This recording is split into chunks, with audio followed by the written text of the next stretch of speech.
Live from London, this is The World Today. Hello, I'm Sally Burdett. Thank you so much for joining us. Our top stories this hour. The first US resolution calling for a ceasefire in Gaza is rejected by the United Nations Security Council. The US Secretary of State pushes for more aid for Gaza during talks with Israel's Prime Minister. Meanwhile, Israeli troops continue their raid on Gaza's Al-Shifa hospital for a fifth day, with Palestinians fleeing for safety. Russia launches its biggest attack on Ukraine's energy infrastructure since the start of the conflict.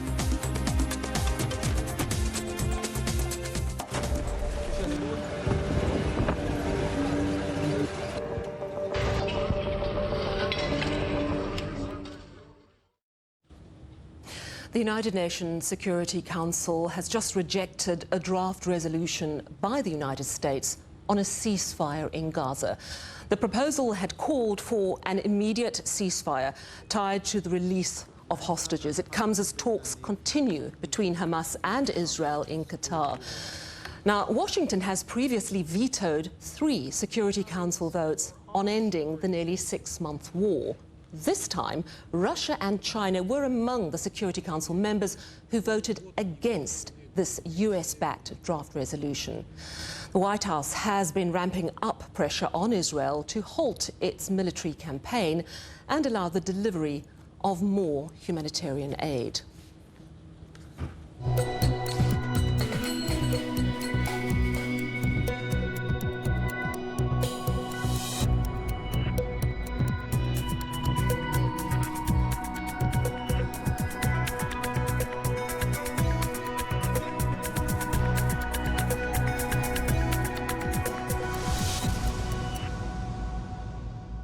Sally, good morning from New York. Within the last hour, the resolution put forward that attracted so much headline news around the world has failed. It was 3 to 15, 3 countries voting against, and including China, and Russia using its veto. So that resolution goes nowhere.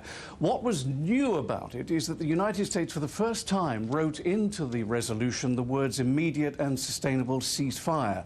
It was also linked to the release of hostages, but that bit is not new because there is an ongoing process in Qatar at the moment trying to get the hostages out. But the use of those 2 words, immediate and sustained, was new coming from the United States. The US trying to pressure its #1 ally in the region, Israel, using the vehicle of the Security Council. And what the United States wants to see is that there is no attack on Rafah, the town in the south of Gaza, where there are 1 million refugees now after the assault on the north of Gaza. It also wants to know, if there is to be an assault on Gaza, what the plan is to move those 1 million refugees, and also it wants assurances of getting much more aid into Gaza. This is the United Nations is talking about people already there starving to death, and the whole area Gaza bracing for a famine.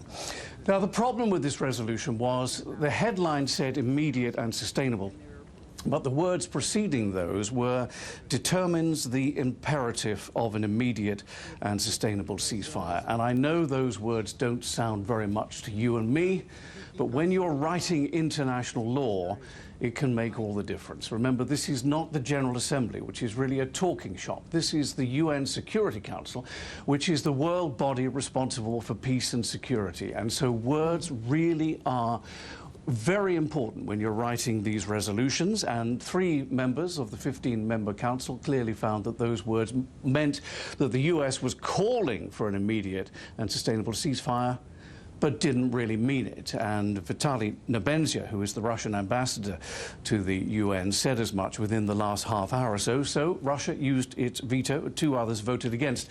Linda Thomas-Greenfield, who's the ambassador for the Biden administration to the United Nations here in New York, said this was outrageous. She said it was below the dignity of the body, meaning the Security Council. And she said it was petty as well, because it really meant that Russia just didn't want to vote for something that the United States had written. So what happens next? Well, there is another resolution out there. This one has been drafted by the 10 non-permanent members of the Security Council. You know, 5 of them are permanent members and they have a veto, which has just been used by Russia. But there are 10 non-permanent members who serve for 2 years. They've written a very, very similar resolution, which does have the words immediate and sustainable in it. Now, when they vote on that is anyone's guess. It could be later today, Friday, it could be over the weekend, it could be next week. We just don't have a date at the moment. Sally? Yeah, so it might be seen as a slightly more neutral, less politically loaded proposal. In the meantime, it's interesting what's happening with the United States. They've always been such an ally of Israel, and as we know, they do arm Israel, but they are increasingly sounding the alarm over Israel's plans to launch an assault against Rafah. Just talk to us a little bit more about the US stance. There's a major rift between the White House and its #1 ally in the region, Israel, and it's getting worse by the day. Antony Blinken is the US Secretary of State. He's there now in the region. He's going to have talks with Benjamin Netanyahu, the Israeli Prime Minister. He's going to do what the Security Council resolution tried to do, to pressure Israel into not attacking Rafah, to moving the 1 million refugees who were there and getting much more aid into the region. Blinken's just said within the past 24 hours that no child should be dying of starvation. We cannot, he said, and we must not let this happen. And all of this is happening here in America because the Biden administration has one eye on the November presidential election. This issue is hurting President Biden in the polls. You've seen that recently. His polls are at an all-time low. And part of it is because of the increasing number of protests that there are, pro-Palestinian, pro-Gaza, in cities all across the United States. This is new. This has never been seen here before, and it's having an effect on the politics of this country. Sally? All right, thank you so much. That, of course, is our correspondent in New York, John Terrett. Well, meanwhile, US Secretary of State Antony Blinken is in Tel Aviv, part of his latest diplomatic push to secure a ceasefire in Gaza and a hostage prisoner exchange. He's met Prime Minister Benjamin Netanyahu, calling on him to allow more aid into the territory. Blinken also held talks with the Israeli War Cabinet. It comes as the Israeli military says it's continuing what it calls precise operations in Gaza's Al-Shifa hospital.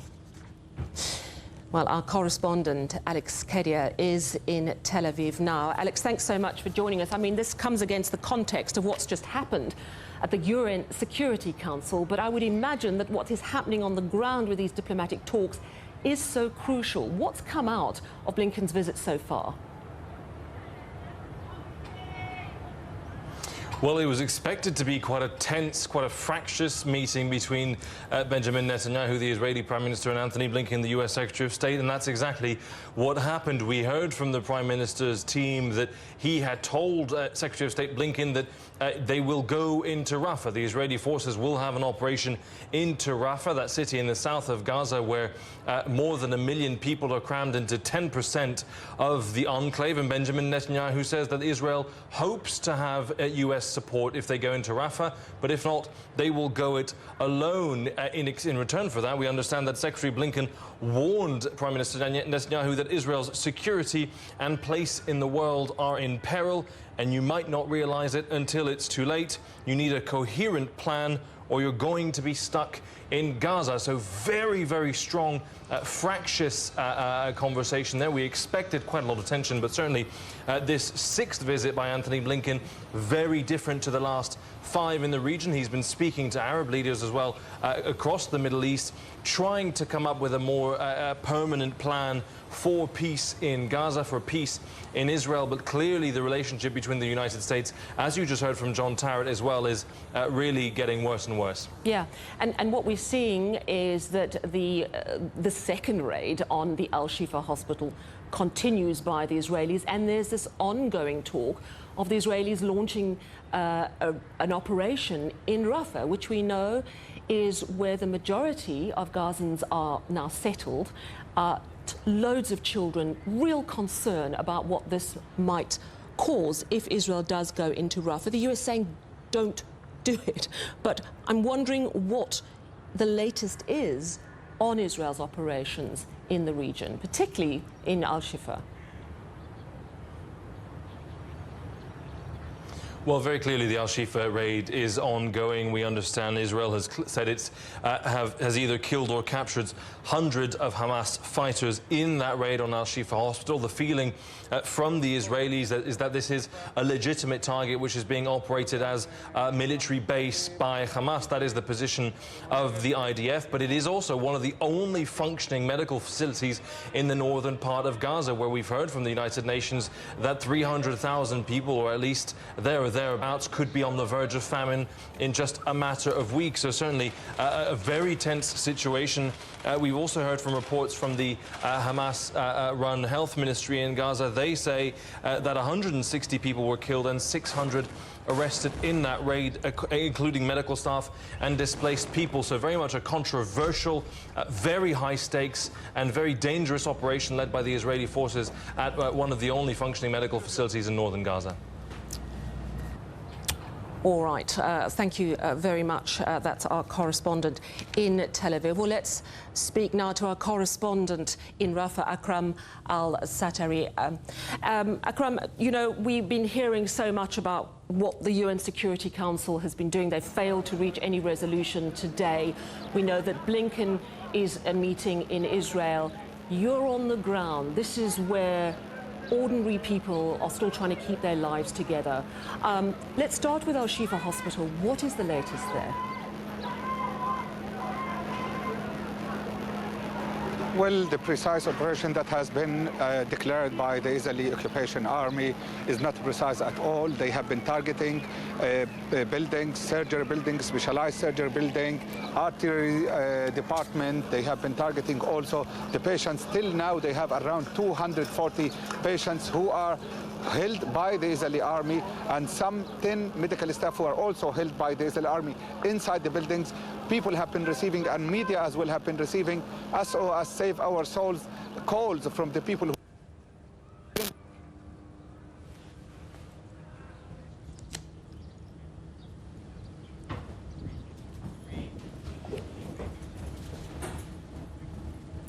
All right, so we seem to have lost that line to our Israeli our correspondent in Gaza, but you got a fairly strong sense of what's happening. Let's move on to other international news now. Germany's government has cleared a final parliamentary step to liberalise rules on cannabis use after legislation was passed in February. Possession of a limited amount of the drug will be decriminalised on April the 1st. Adults will be allowed to possess up to 25 grams of cannabis for recreational purposes. They'll also be allowed to grow up to 3 plants. Rival political groups in Haiti are close to agreeing a transitional council to take over 10 days after armed groups forced the Prime Minister to resign. In a separate development, police say they've killed one of the country's biggest gang leaders who had escaped from prison. Haiti has been gripped by months of gang violence. And Russia has added the international LGBT movement to its list of extremist and terror organizations.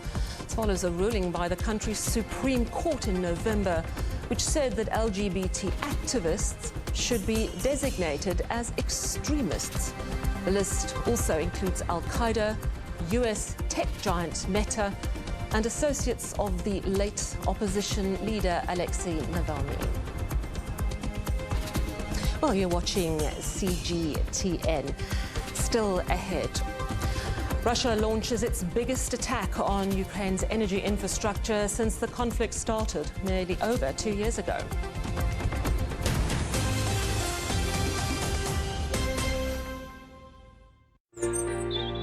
Ever wondered what's the difference between a bear and a bull market? Where are the cash cows? And who are the lame ducks? And what exactly are black swans? Grey rhinos? And unicorn companies?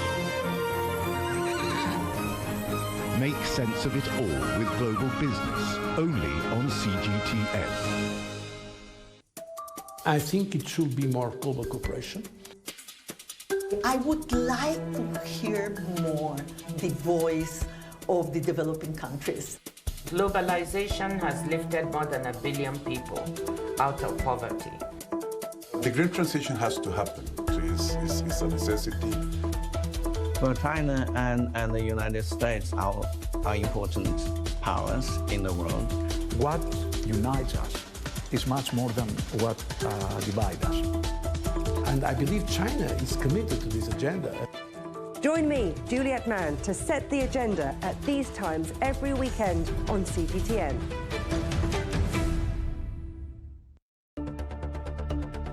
Events have consequences. Words create impact. One more offensive in a long line of battles that's been ongoing for more... Just got to be careful here with some gunshots. Excuse us. The world today matters for your world tomorrow. The number of casualties is growing quickly. Why, this is one of the hardest hit towns in the region. The world today, every day on CGTN.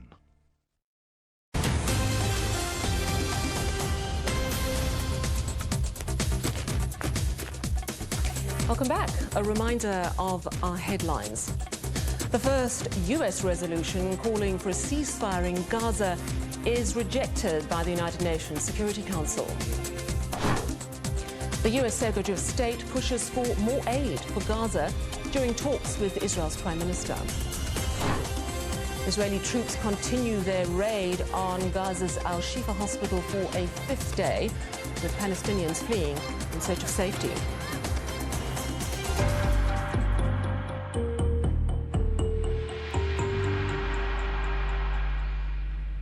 In Ukraine, the country's largest dam is on fire and 1 million people are without power. Overnight, Russia launched its biggest attack on Ukraine's energy infrastructure since the start of the conflict over 2 years ago. Ukrainian officials say there is no risk of the dam being breached, but there has been significant damage to the Dnipro hydroelectric plant. Poland, Romania and Slovakia are currently helping to supply emergency power. The Kremlin says Russia regards itself to be at war because of Western support for Ukraine. Let's speak now to our correspondent, Dasha Chernyshova, who comes to us live now from Moscow. First of all, Dasha, hello. What exactly is Russia saying about these overnight strikes on the electricity supply in Ukraine?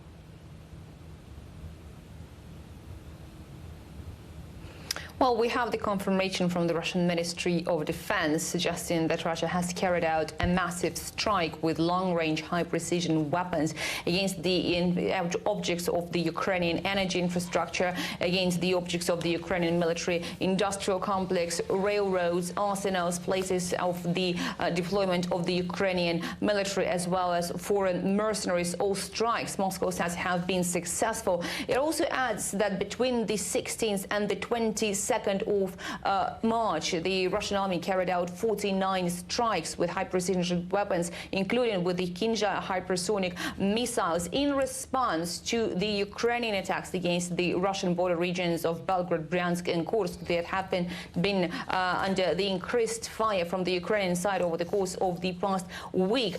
Moscow says that it is aiming to demilitarize Ukraine. So in line with that, the Russian Ministry of Defense suggests that it is striking the military-industrial complex, the places where the Western weapons are located in Ukraine, as well as the places where these weapons are being repaired to prevent the militarization of the country. Now, Dasha, we're used to Russia describing what's happening in Ukraine as their special military operation. They're using the term now that they are at war. Explain to me what the significance of that is and what do they mean by that?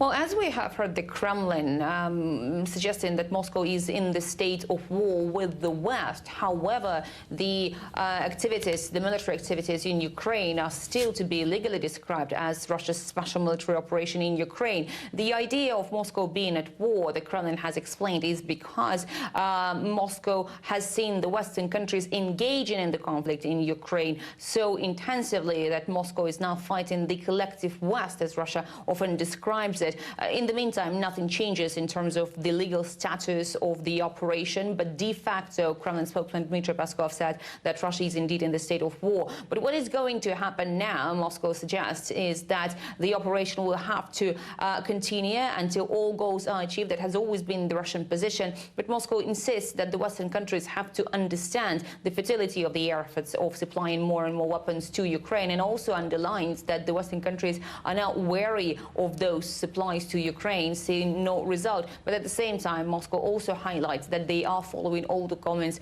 on the possible sending of the Western troops to Ukraine, saying that would lead to even further escalation.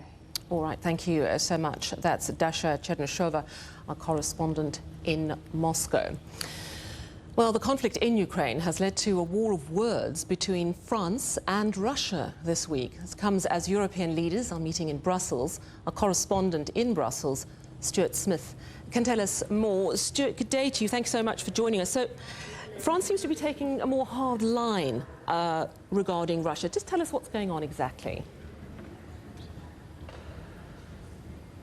Yeah, a harder line than it used to take, and also compared to other European countries that are delivering weapons to Ukraine but not saying anything like this. It really makes President Macron stand out. It seems to be an attempt from the President of France at strategic ambiguity, saying that troops could go on the ground to Ukraine, something that until very recently no other Western nation was suggesting was even plausible. And in doing that, trying to keep Vladimir Putin, the President of Russia, uncertain as to France's true intentions and true abilities should it be required. And President Macron has had opportunities to clarify what he meant if he had, for example, wanted to say he had misspoken, to potentially backtrack, but he has kept with this line that troops could be deployed. Then earlier in the week, the head of Russia's Foreign Intelligence Service said that it believed it had information that 2,000 French troops were ready to deploy to Ukraine. That was shot down by the Elysée and the Foreign Ministry in France, but it shows what a war of words can do when it comes to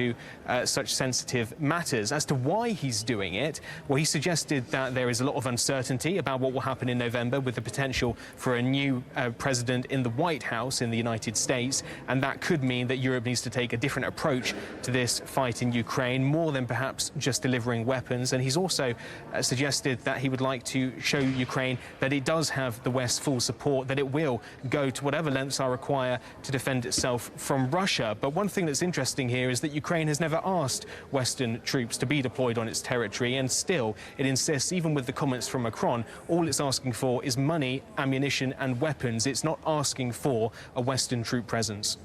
So you're at the EU summit in Brussels, lots to talk about. What specifically is the focus today? Yeah, so today has been focused on the European Union's economic situation, and that's been largely projected here as an improving situation. One of the statements from Ursula von der Leyen, the European Commission President, and Charles Michel, the European Council President, was that while economic activity is subdued here, inflation is on a declining path, which is helping people feel more wealthy, and also conditions are in place for a gradual recovery going forward. So by no means the economic situation looking like it's completely positive yet, but going in that direction. But another important economic moment for the European Council after Thursday's debates was that the EU says that there is strong support for taking the windfalls of Russian assets, so the profits that these investments have been made, windfall that has been frozen in the European Union, taking that money and potentially sending it to Ukraine. 3 billion euros could be raised within just 1 year if states do decide to do that, and that could happen by the summer if member states agree. But from this Council summit, that isn't yet a certain thing, though states apparently are on board. All right, thank you so much for that update. That's Stuart Smith in Brussels. Now, women's world snooker champion Bayu Lu has been getting used to her new #1 ranking following her thrilling win on Sunday. The Chinese player claimed victory in her home city of Dongguan. It's the first time China has hosted snooker's biggest event, with the final watched live by millions across the country. CGTN spoke to the 20-year-old champion and her coach, Li Jianbing. What a week for China's rising snooker star, Bayu Lu. And it all came down to the final frame. After losing last year's final, Bai kept her cool to beat world #1 Mink Nucher at 6-5 to win the Women's World Championship for the first time. I'm really happy after winning the championship. I think I've accomplished a small goal. I'm going to continue working hard. Her success is the result of working hard since the age of 10, all under the guidance of her coach. Li Jianbing, who runs his own snooker academy in Dongguan, said it was a dream come true for Bai. I am very excited. She finally fulfilled the dream she has had since she was a teenager. At that time, there were no proper systems in place for female snooker in China. At first, we just wanted to try it out, but she decided to stick to it. After playing some small tournaments, she grew to love the sport. Bai will now turn professional, having earned a World Snooker Tour card for the next 2 seasons. I hope to maintain a good mindset, try to improve my game and continue to make rapid progress. It's a new kind of learning process. Her next target will be the World Championships. Success in qualifying will pit her against the biggest names in the game at the home of snooker, Sheffield's Crucible, in Northern England next month. All right, let's take a last look at your top stories this hour. The first US resolution calling for a ceasefire in Gaza has been rejected by the United Nations Security Council. The US Secretary of State pushes for more aid for Gaza during talks with Israel's Prime Minister. While Israeli troops continue their raid on Gaza's Al-Shifa hospital for a 5th day, with Palestinians fleeing in search of safety. And that's the world today. Thank you so much for watching. There's more on CGTN Europe's channel on the Telegram app, or scan the QR code on the screen to get stories and updates sent direct to your phone.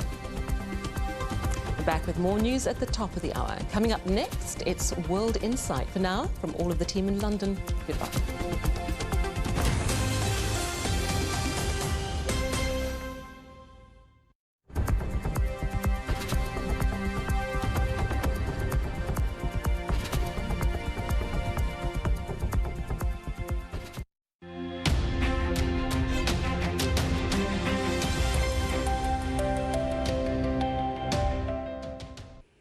Hello and welcome to Europe's weather forecast. Let's see what will happen over this weekend. By Saturday, the precipitation could be expected from parts of Iberian Peninsula stretching all the way up to the north and also parts of northwestern Russia, mostly in the form of rain. There could be localized sleet or snowy weather, mostly in the north because of low temperatures. Getting into Sunday, you could see more and more places will be covered by rainfall. For example, western Ukraine down to parts of the Balkans, so please keep your umbrellas handy. And talking about the temperatures under influence of precipitation, and daily highs from the west all the way to the east will gradually cool down over this weekend. The vivid example will be the city of Berlin, where we could just have upper single digits for daily highs, so dress up accordingly. Other major cities like London and Paris on Sunday will only have 13 for daily highs with some rainfall.